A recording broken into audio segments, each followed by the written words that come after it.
The shrimp scampi glistened on my plate, innocent and deadly. I stared at it, my throat already starting to close up, while my mother-in-law, Evelyn, beamed from across the table with what anyone else might mistake for genuine warmth.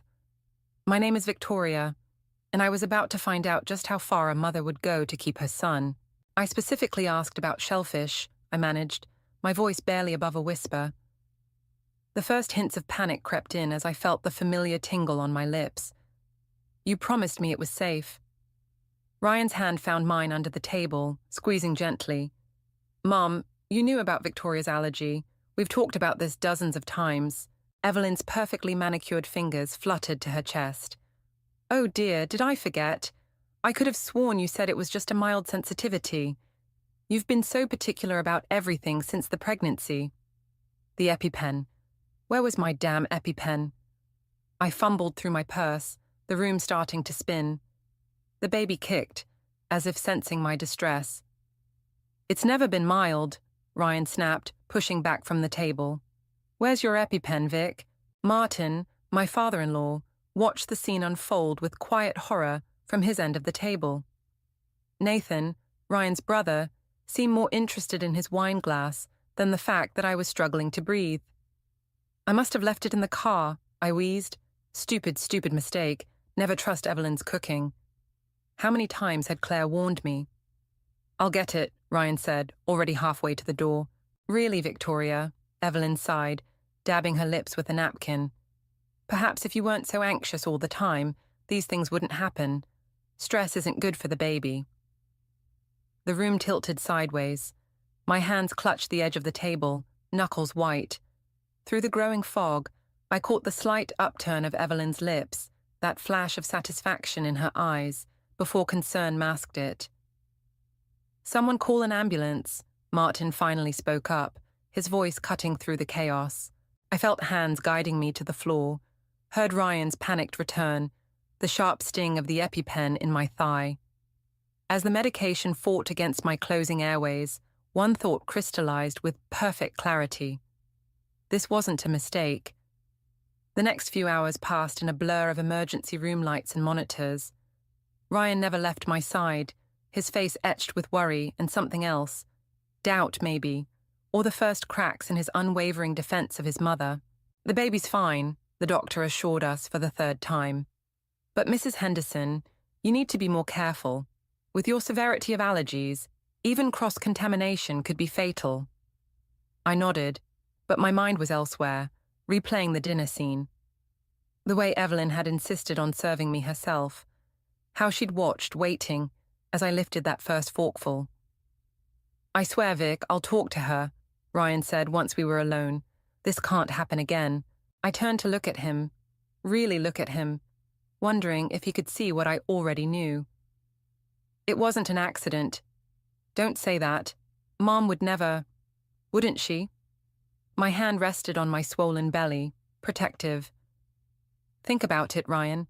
She's never accepted me, and now there's a baby coming. A baby that will take even more of your attention away from her. He shook his head, but I saw the doubt in his eyes deepen. That's crazy. She's not capable of murder. The word hung between us like poison. Maybe not, but she's definitely capable of sending a message. The hospital room fell silent except for the steady beep of monitors. Outside, a nurse walked past, her shoes squeaking on the linoleum floor. Ryan's phone buzzed, probably Evelyn, checking to see if her plan had worked. I won't let her hurt you again, he finally said, but we both knew it wasn't that simple. I closed my eyes, exhausted but mind-racing. If Evelyn wanted a war, she'd get one, but this time I'd be ready. This time, I'd make sure she understood exactly what it meant to mess with a mother protecting her child. 3 days after the dinner incident, I sat in Claire's kitchen, watching her pace with the kind of righteous anger only best friends can muster. The afternoon sun caught the silver highlights in her dark hair as she moved, making her look like she was crackling with electricity. She tried to kill you, Claire said for the third time, slamming her coffee mug down. And Ryan still making excuses? I traced the rim of my own mug, remembering the conversation with my husband that morning. He says we need to give her another chance, that she's been under stress lately. Stress? Claire's laugh was sharp enough to cut glass. I've treated patients under stress.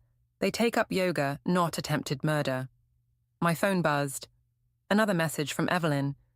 Just checking on my favorite daughter-in-law. Those pregnancy hormones can make anyone overreact.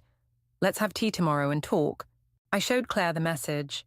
Her eyes narrowed as she read it, professional assessment mixing with personal fury. Classic gaslighting. She's trying to make you doubt yourself. It's working on Ryan, I admitted. This morning, he suggested maybe I did overreact. That may be cross-contamination. Stop. Claire grabbed my hands across the table. You know what cross-contamination looks like. You've lived with this allergy your whole life. Trust your instincts. The baby kicked, as if agreeing. I pressed a hand to my stomach, remembering the fear in the emergency room, not just for myself, but for my child. Ryan's coming to the next ultrasound. Evelyn offered to come too. Absolutely not. That's what I said, but Ryan thinks it would help us bond. Claire's phone chimed, her reminder for her hospital shift. As she gathered her things, she fixed me with the same look she probably gave difficult patients. Document everything. Every text, every call, every accidental incident. Build your case. After she left, I sat alone in her quiet kitchen, thinking about patterns I'd dismissed over the past 3 years. The wedding cake that mysteriously contained almond extract, despite our explicit instructions. The Christmas dinner where Evelyn forgot to tell me about the seafood stuffing. Small things, easily explained away, building to this. My phone buzzed again. Ryan. Mom wants to apologize properly, he said when I answered. She's planning a special dinner. No. The word came out harder than I intended. Vic, she feels terrible. She's crying. Of course she is. I stood up, needing to move. Ryan, think about it. Why would she plan another dinner when I just had an allergic reaction? Why not just call or visit? Silence stretched between us. When he spoke again, his voice was strained. What are you saying? I'm saying your mother is playing a game and you're letting her. That's not fair. His architect voice now, the one he used when presenting difficult concepts to clients. She's trying to make amends. By putting me in the exact same situation. That's not making amends. That's testing boundaries. More silence. I could almost see him at his office, running his hands through his hair the way he did when stressed. Finally. Come to dinner, please, for me. I'll check everything myself, I promise. No. I gathered my things, heading for my car. I love you, Ryan, but I won't put our baby at risk to make your mother feel better. Vic, I have to go. I have a client meeting. A lie, but I needed space to think. As I drove home, another text from Evelyn arrived. Ryan tells me you're still upset. I raised him to be more forgiving than this. I hope pregnancy isn't affecting your judgment too much. I pulled over, my hands shaking as I read it again. The subtle dig about raising Ryan, the implied criticism of my maternal instincts, the continued suggestion that I was being irrational, all perfectly crafted to drive a wedge between us. Claire was right. I needed evidence. Opening my phone's notes app, I started documenting everything I could remember, starting with the wedding cake. 3 years of accidents and misunderstandings filled the screen. Looking at it all laid out, I felt something shift inside me. Not just anger or fear, but clarity. Evelyn had declared war the moment I married her son, and I'd been too busy trying to keep the peace to notice. Well, if she wanted war, I'd give her one. But first, I needed allies. I scrolled through my contacts until I found Martin's number. It was time to have a conversation with my father-in-law about his wife's cooking habits. Martin met me at a coffee shop across town, far from any of Evelyn's usual haunts. His hands trembled slightly as he stirred his coffee, the spoon making tiny circles that seemed to echo his hesitation. I should have spoken up sooner, he said, his engineer's precision making each word deliberate.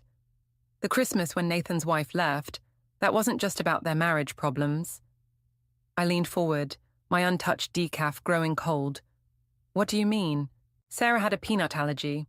Not as severe as yours, but... He set the spoon down with a soft clink. There was an incident. Evelyn insisted it was an accident. The pieces clicked together with sickening clarity. Sarah left right after Christmas dinner. Nathan never questioned it. He always sides with his mother. Martin's eyes met mine, carrying years of silent witness. But I saw Evelyn in the kitchen that day. She was particular about which plates went where. My phone buzzed, another text from Ryan. Mum's really trying, Vic. She's even taking a cooking class focused on allergy awareness. I showed Martin the message. His laugh was hollow. She took a similar class after the Sarah incident, made a big show of it. Does Ryan know about Sarah? Nathan told him it was about the affair, the one that never actually happened. Martin pulled out his wallet, extracting a folded piece of paper. I've kept records, dates, incidents, patterns. I'm an engineer. We document everything. My hands shook as I unfolded it. Detailed notes spanning 15 years. Family members who'd challenged Evelyn. Subsequent accidents.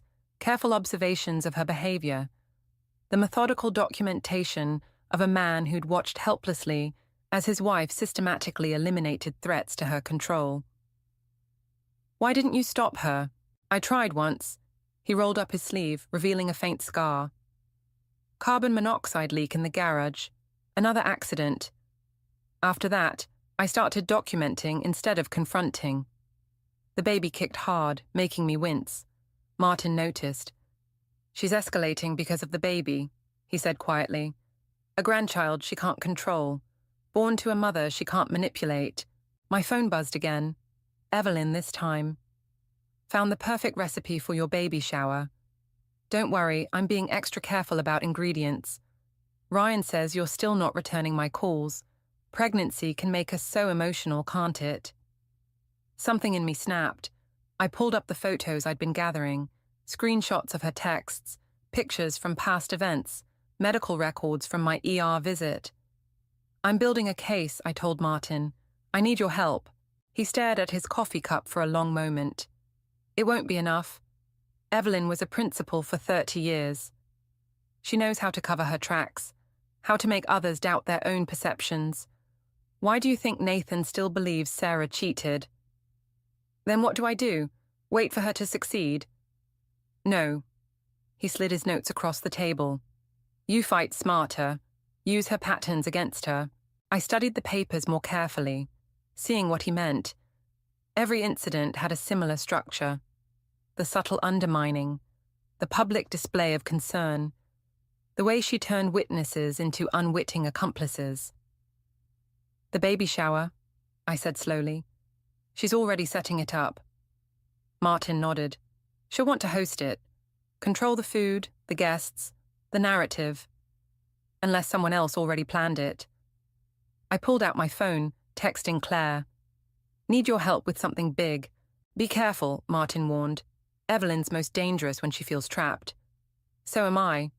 I gathered the papers, tucking them safely away. And unlike Sarah, I have proof. And witnesses. As if on cue, my phone lit up with Claire's response. Already on it. Got some interesting info from a nurse who worked with your MIL years ago. Call me ASAP. Martin stood to leave, then hesitated. Victoria, Ryan's a good man, but he's been under her influence his whole life. Whatever you're planning, I know. I rested my hand on my stomach, feeling the baby move. But this isn't just about me anymore. He nodded once, understanding. As he walked away, my phone buzzed with another message from Ryan. Mum's crying again. Please just talk to her. I started typing a response, then stopped. Instead, I forwarded him a single photo. The hospital monitor from the night of the dinner, showing our baby's heartbeat racing as my body fought the allergic reaction. Sometimes the truth needs no words. And sometimes, the most effective revenge is simply bringing secrets into the light. I opened my notes app and added one more entry.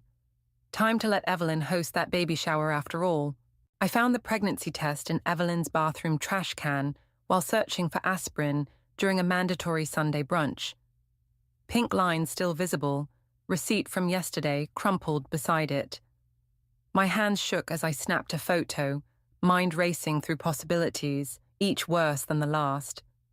Claire's voice echoed in my head. Document everything. Downstairs, Ryan and his mother were looking at old photo albums, her voice carrying up the stairs in that honeyed tone she used when strengthening her hold on him. I pressed my hand against my 7-month bump, fighting waves of nausea that had nothing to do with pregnancy. My phone buzzed. A text from Nathan's number, but the message stopped me cold. "This is Sarah. We need to talk. Today." I typed back quickly. "Corner cafe on 5th, 1 hour." Descending the stairs, I caught the end of Evelyn's conversation.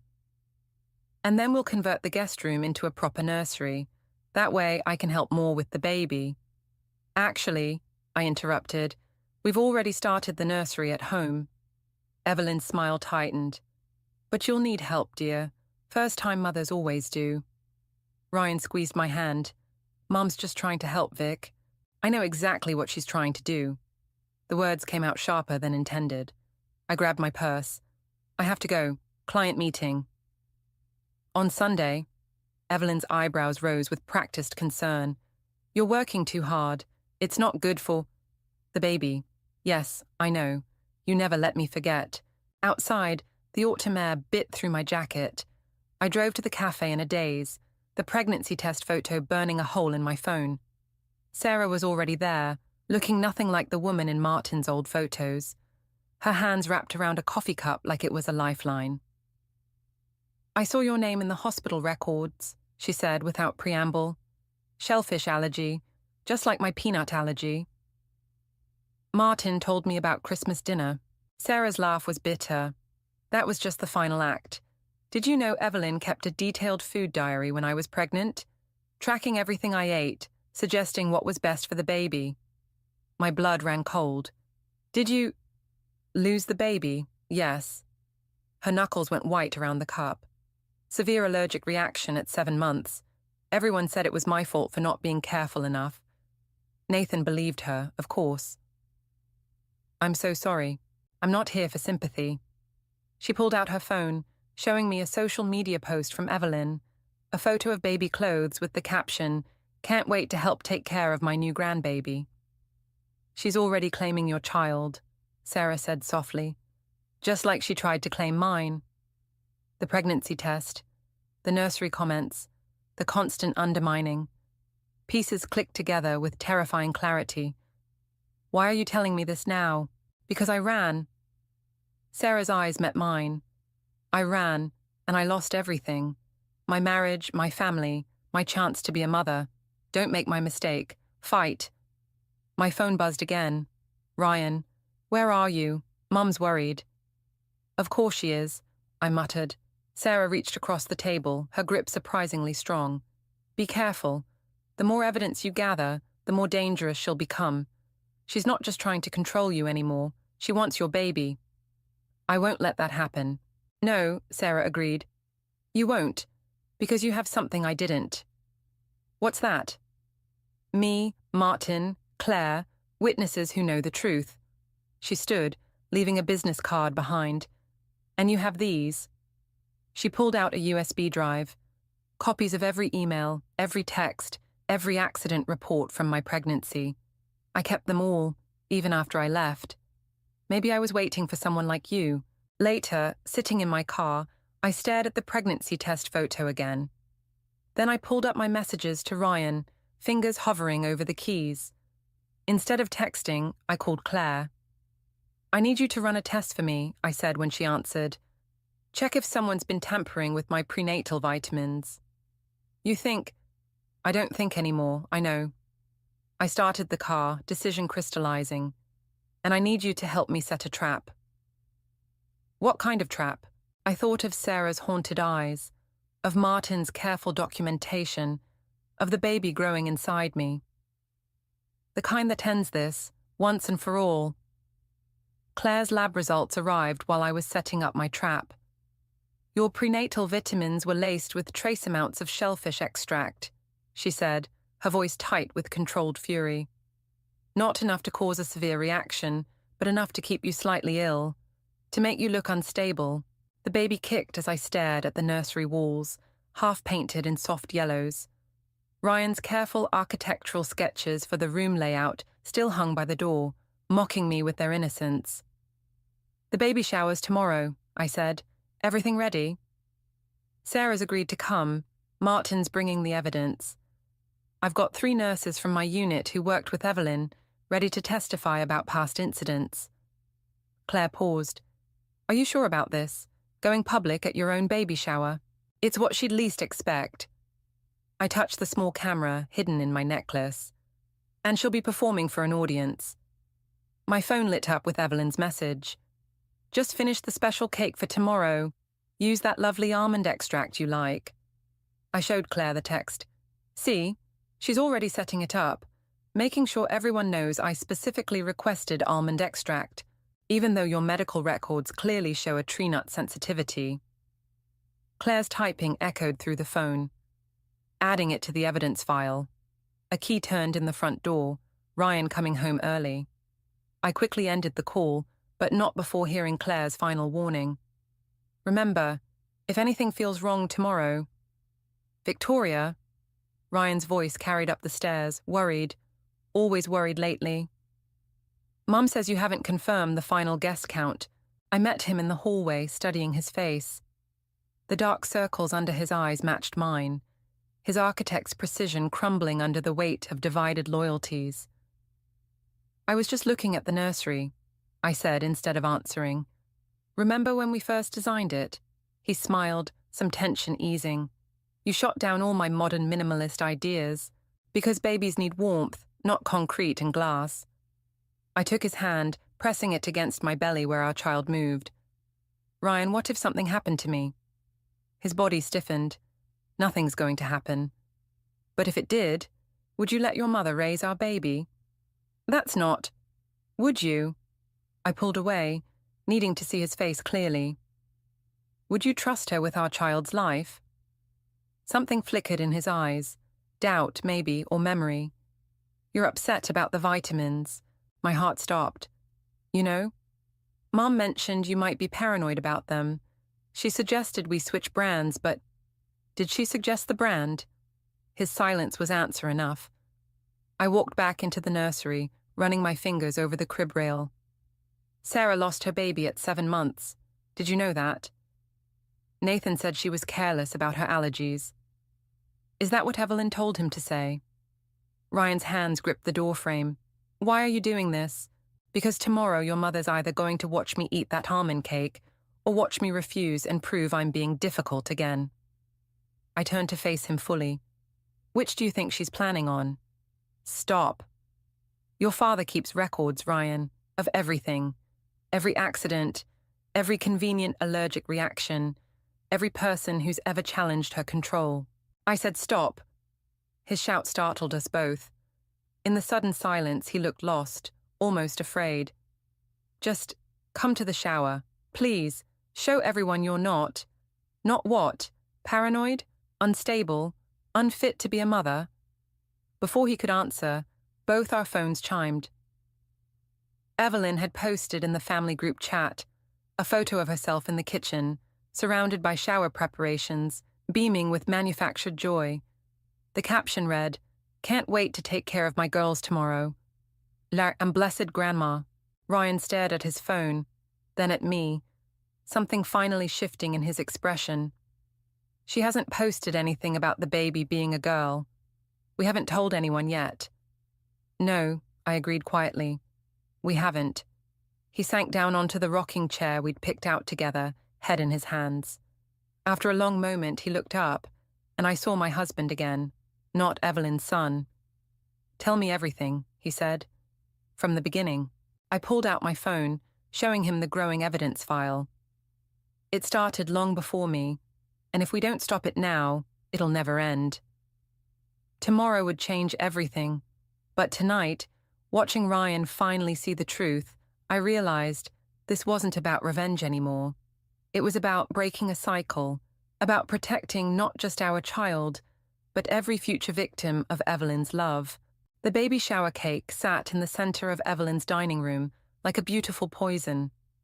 Guests clustered around it, admiring the delicate frosting work, the perfectly piped roses.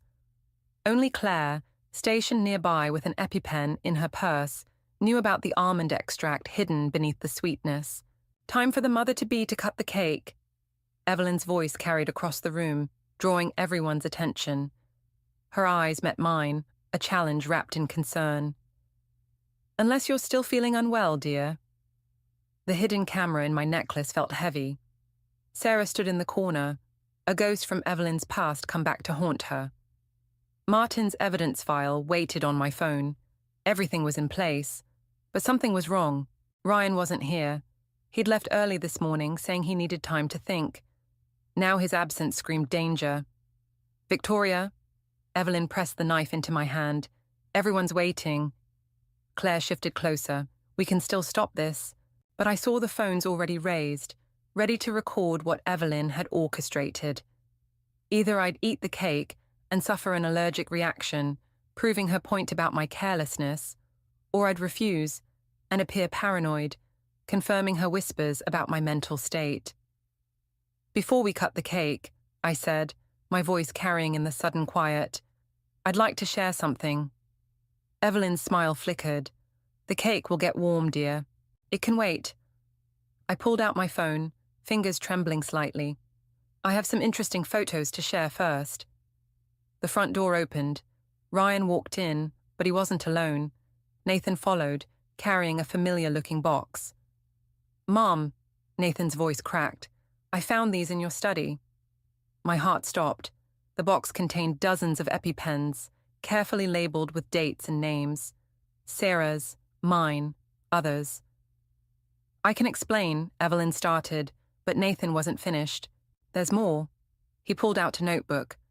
Records of every reaction, times, doses, symptoms, like some sick experiment. The room erupted in whispers. Evelyn's face transformed, masks dropping away like autumn leaves. "You don't understand," she said, her voice taking on an edge I'd never heard before.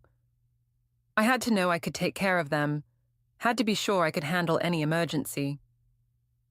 "By causing them?" Ryan's voice shook. "I protected them." Evelyn's composure shattered completely. "Sarah was reckless. Victoria's unstable. The baby needs—" "The baby?" My hand went protectively to my stomach. "What did you do to my vitamins?" "Nothing permanent."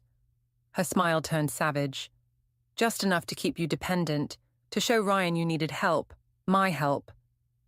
The room spun, not just the vitamins, every cup of tea, every meal she'd insisted on preparing.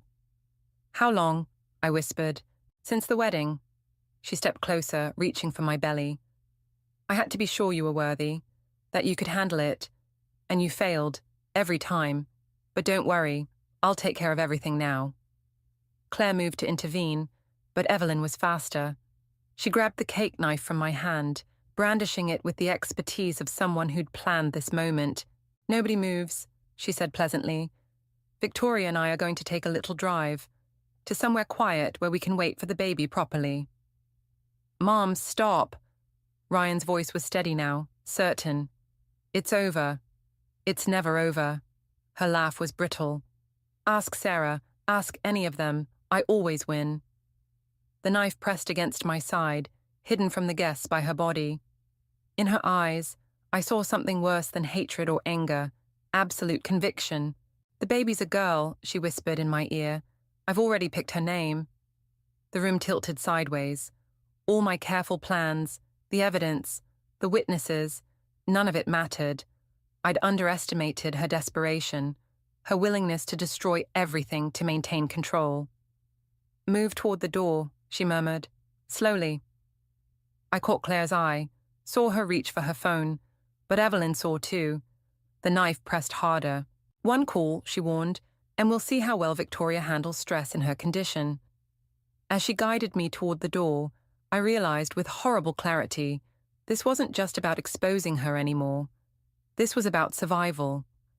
And somewhere in this house full of witnesses, I had to find a way to save not just myself, but my daughter, from a woman who would rather destroy us both than lose control. Evelyn's hand trembled against my back, as she guided me through the kitchen, past the shocked faces of party guests. The knife pressed harder when Ryan moved to follow.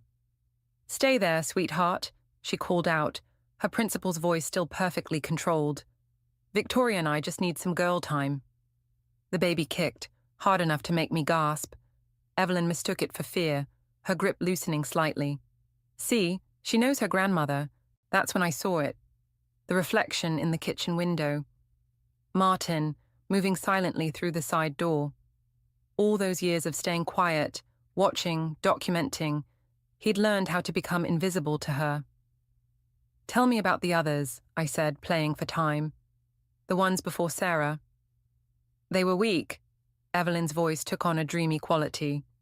"Unable to handle the responsibility. But you lasted longer than most, even with the vitamins, the food, the little tests that could have killed my baby. To make you stronger." The knife shook against my ribs. "Everything I did was to protect this family, to ensure only the worthy remained." Martin was closer now. I caught Claire's eye through the doorway, saw her slight nod. Whatever happened next, they were ready. "Is that what happened to your baby?" The words hit like a thunderbolt. Evelyn's grip tightened painfully. "Who told you?" she hissed. "Your medical records." Claire's voice rang out clear. "From 40 years ago, the baby you lost because your mother-in-law decided you weren't worthy." The knife clattered to the floor. Evelyn's hands went to her throat, a gesture I'd seen before, when I was gasping for air at her dinner table. "She tested me too," Evelyn whispered, "over and over, until I failed, until I lost everything. So you became her." Martin's quiet voice behind us made Evelyn spin around. "You turned into the very thing that destroyed you. I made them stronger."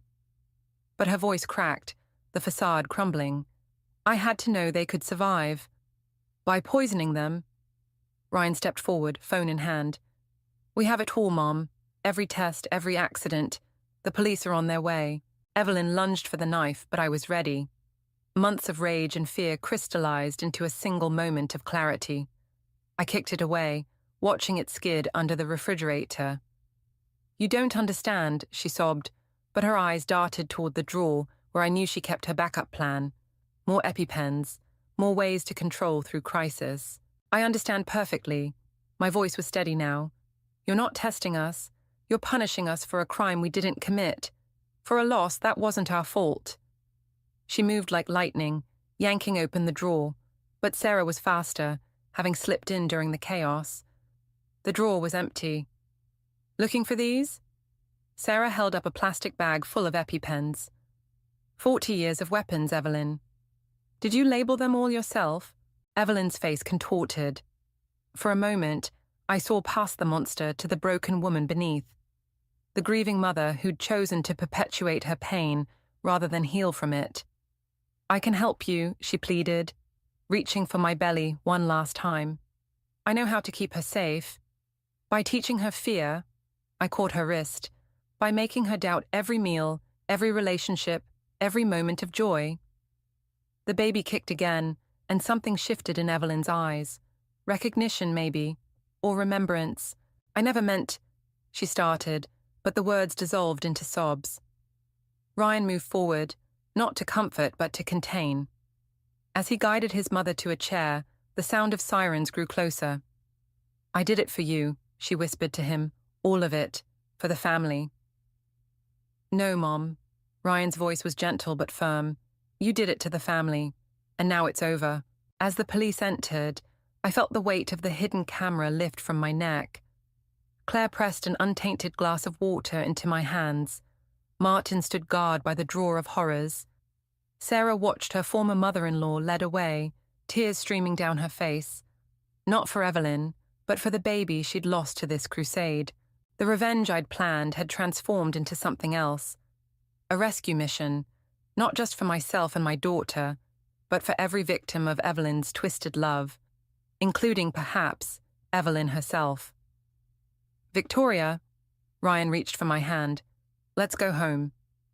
Home, where we'd build something new from these ashes.